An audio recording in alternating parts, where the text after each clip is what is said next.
বাঙালির রান্নাঘর বলে কথা, বাঙালির রান্নাঘরে মাছ হবে না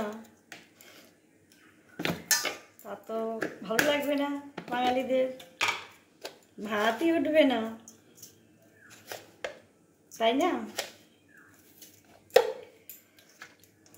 এটা কি মাছ বুঝতে পারছেন বন্ধুরা? এটা হচ্ছে কি মাছ? ফলই মাছ। ফলই মাছ রান্না করে আছি। ফলই মাছগুলো একদম জ্যান্ত ছিল। সকালবেলা গ্রামে এসেছিল একজন, জ্যান্ত মাছ দেখে নিয়ে নিলাম। আর বেশিরভাগ আমাদের বাড়ি কিন্তু জ্যান্ত মাছটাই হয় বন্ধুরা। আপনাদের বাড়িতে কীরকম কী মাছ হয় কমেন্টে জানাবেন। দেখি কি করে রান্না করি।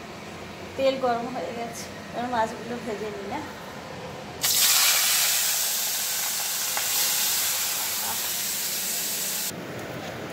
বন্ধুরা মাছগুলো সব ভাজা হয়ে গেছে,